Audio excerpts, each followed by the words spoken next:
I couldn't find jobs. I couldn't find any job in my field. I couldn't find jobs at retail. I couldn't find jobs at grocery store, Starbucks.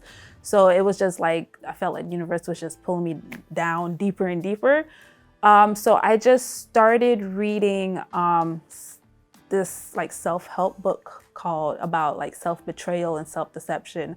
So that kind of quickly changed like synapses in my brain to kind of like really look into figuring out like, why am I feeling the way I'm feeling? Why am I feeling depressed? Why am I feel like I don't deserve good things? Why do I feel like this? So I just started reading more books about not getting the things you want because you feel like you don't deserve it, which led me to looking into therapy, which led me seeing that everything results back through childhood. I grew up with a lot of violence in my childhood.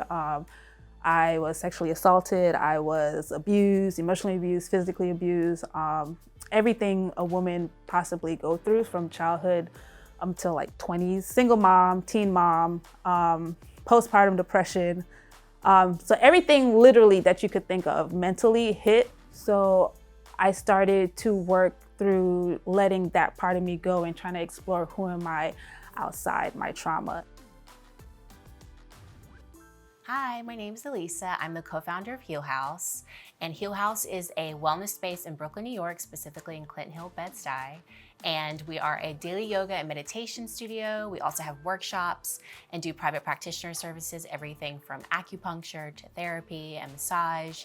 And today we're going to talk about what healing as a lifestyle is. Healing as a lifestyle is simply saying that healing should be a part of your day-to-day. A lot of times we want to separate the process of journeying through what we may need to look at from our day-to-day, but really we need to include it in just waking up, going to work, going to bed in the evening, and what does that look like? So I really look at healing as a lifestyle as approaching our healing from body, mind, and spirit, and addressing from all of those different entities what we can do to be the best version of ourselves.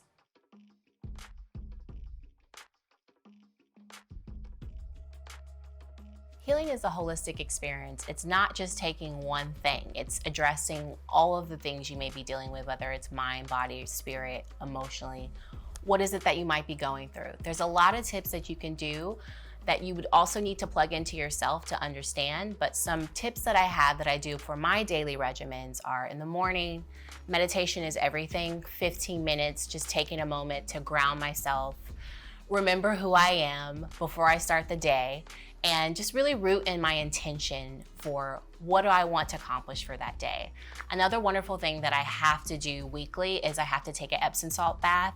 Epsom salt baths are really great to, specifically if you're an empath, release, drain yourself of negative energy, anything that may attach to you or that you take on. It's a really awesome way to just basically energetically release a lot of things from your body, a lot of things from your mind, and just release also muscle tension. Working out is actually one of the #1 things that you can do for depression. So making sure that you're moving your body, you're sweating, that you're getting out some of the stress or trauma within your body is really important, especially if you're dealing with depression and anxiety. Another way to approach your physical health is also through diet and medicinal herbs. It's a huge part of my day-to-day is just making sure that I'm eating a predominantly anti-inflammatory diet.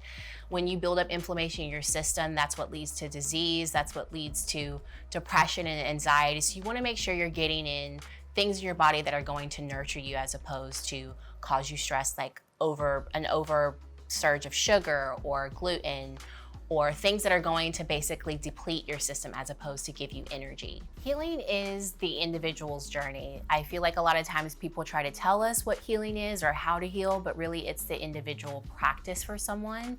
And I like to say often that healing to me is really about awareness. So the first step to healing is understanding what is going on with yourself, what can you plug in to address what may be going on, and to just really be self-aware with what your healing process could be.